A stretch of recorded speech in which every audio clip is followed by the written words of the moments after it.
Nasabah. Sumpah nasabah. Saya berjanji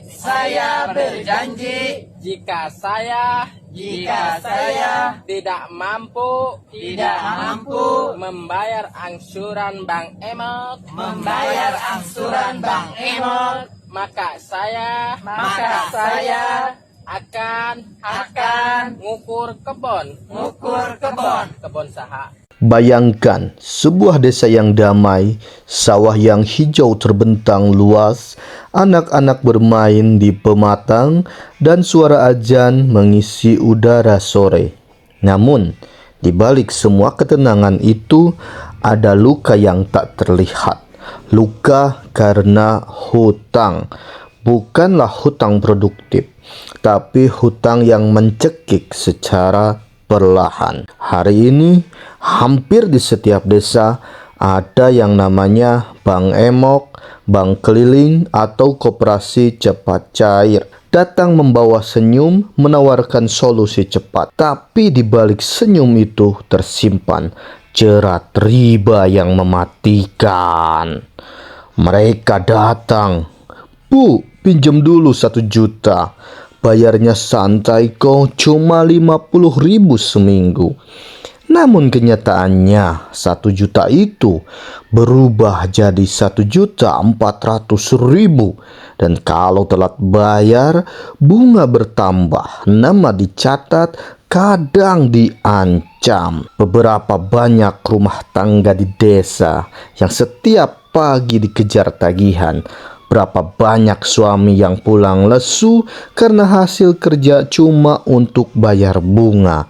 Dan berapa banyak istri yang menangis diam-diam karena malu tapi tak punya jalan keluar. Riba yang dulu dianggap dosa besar kini seolah hal biasa. Tidak ada yang menegur, pemuka agama diam, aparat desa diam, semuanya membiarkan seolah-olah riba itu halal. Padahal Rasulullah SAW bersabda, 4 golongan yang terlaknat karena riba, yang memakan, yang memberi, yang mencatat, dan yang menjadi saksi, semuanya sama berdosa. Namun di desa kita, riba justru datang setiap hari membawa senyum dan sepeda motor kredit, dan kita membiarkannya masuk ke rumah tanpa perlawanan. Tapi di tengah gelapnya jeratan hutang itu selalu ada jalan keluar bagi mereka yang ingin berjuang. Salah satu jalan paling nyata adalah beternak domba. Ya, domba Garut, simbol kesabaran, ketekunan, dan kemandirian orang desa. Modalnya sangat begitu kecil, perawatannya mudah, dan dihasilkannya sangat begitu nyata. Seekor anak domba usia 4 bulan bisa dibeli dengan harga 2 juta rupiah. Dalam waktu 6 bulan saja bisa naik jadi 4 juta. Keuntungan 100% tanpa bunga dan tanpa tekanan. Bahkan kotorannya pun bisa dijual jadi pupuk untuk sawah. Tidak ada yang sia-sia, tidak ada yang dirugikan, dan yang paling penting tidak ada riba. Lihatlah banyak peternak di Garut, Tasikmalaya, hingga Kabupaten Bandung Barat yang dulu hidup dari hutang Bank Emok kini bebas karena beralih jadi peternak domba. Mereka mulai dari hanya 2 ekor, lalu berkembang jadi 4, 6, 10, dan seterusnya. Hutang satu persatu dilunasi tanpa harus meminjam lagi. Yang dulu tiap pagi takut ditatangi penagih, kini tiap pagi memberi makan domba sambil tersenyum. Yang dulu disuruh bayar bunga, kini justru mendapatkan berkah dari hasil ternaknya sendiri.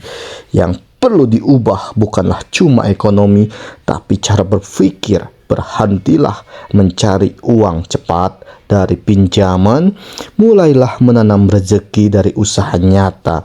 Pemerintah desa harusnya berani menolak bank keliling yang menjerat rakyat kecil. Tokoh agama harusnya berani bicara bahwa riba itu penyakit yang memiskinkan.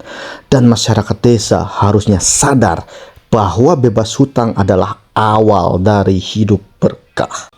Bukan sekedar mencari uang, tapi membangun kemandirian. Setiap kandang yang berdiri adalah simbol perlawanan terhadap riba. Setiap ekor domba yang tumbuh sehat adalah langkah menuju kemerdekaan finansial. Mulailah dari satu ekor, rawat dengan cinta, dan lihatlah Allah akan bukakan rezeki yang tak terduga, tanpa bunga, tanpa tekanan, tanpa dosa. Karena kemerdekaan sejati bukanlah hanya bebas dari penjajahan bangsa, tapi juga bebas dari penjajahan riba.